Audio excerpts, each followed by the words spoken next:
Right. మొత్తానికి వల్లభనేని వంశీకి సంబంధించి బెయిల్ మంజూరు విషయంపై అయితే ఉత్కంఠ నెలకొంది. దీనికి సంబంధించి అప్డేట్ మా ప్రతినిధి క్రాంతి అందిస్తారు. క్రాంతి, చెప్పండి, ఇవాళైనా వల్లభనేని వంశీకి అప్లై చేసుకున్న బెయిల్ పిటిషన్కి సంబంధించి బెయిల్ మంజూరు అయ్యే అవకాశం కనిపిస్తోందా?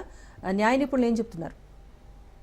Yes Rajeshwari, Vallabhaneni Vamsi bail petition పైన ఈ రోజు విజయవాడ ఎస్సీ కోర్టు సంబంధించి విచారణ జరగనుంది. అయితే ఇప్పటికే వంశీ బెయిల్ పిటిషన్ పైన అటు ఇరుపక్షాలకు సంబంధించిన న్యాయవాదులు తమ వాదనలు వినిపించిన నేపథ్యంలో బెయిల్ కి సంబంధించి మంజూరు చేస్తే అటు సాక్షులు తారుమారు చేస్తారంటూ బెయిల్ ఇవ్వద్దంటూ కూడా పీపీ తన వాదనలు అయితే వినిపించిన పరిస్థితుంది. ఇక వంశీకి బెయిల్ ఇవ్వాలి, కొంత వంశీ అనారోగ్య సమస్యలతో ఇబ్బంది పడుతున్నారు కాబట్టి బెయిల్ మంజూరు చేయాలంటూ కూడా ఇప్పటికే కోర్టుకి వంశీ తరపున న్యాయవాదులు వినవించిన పరిస్థితి ఉంది. దాంతో పాటు వంశీ అనారోగ్య సమస్యలతో ఇబ్బంది పడుతున్న నేపథ్యంలో కోర్టుకు వినవించిన వంశీ తరపు న్యాయవాదులు ఈ బెయిల్ పిటిషన్ కి సంబంధించి ఖచ్చితంగా అంటే తన సాక్షి ఎవరైతే వంశీ ఉన్నారో ఆ వంశీ వేళ బెయిల్ ఇచ్చినప్పటికీ కూడా సాక్షుల్ని ఎలాంటి ప్రభావితం చేయరు అనేది వంశీ తరపు న్యాయవాదులు తమ వాదనలో వినిపించారు. దాంతో పాటు అనారోగ్య సమస్యలతో కూడా బాధపడుతున్నారు కాబట్టి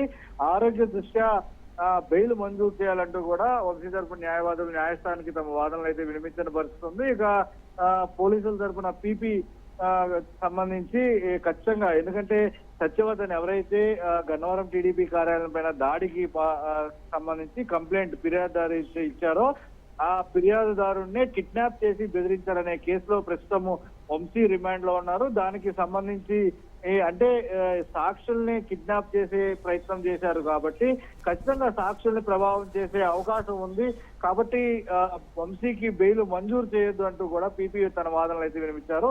ఇరుపక్షాల వాదనలు విన్న న్యాయమూర్తి ఈ రోజు దానికి సంబంధించి విచారణ వాయిదా వేయడం జరిగింది. ఈ రోజు వంశీ బెయిల్ పిటిషన్ కి సంబంధించి న్యాయమూర్తి తీర్పు వెల్లడించే అవకాశం అయితే ఉంది. Rajeshwari. Right. Thank you Kranti.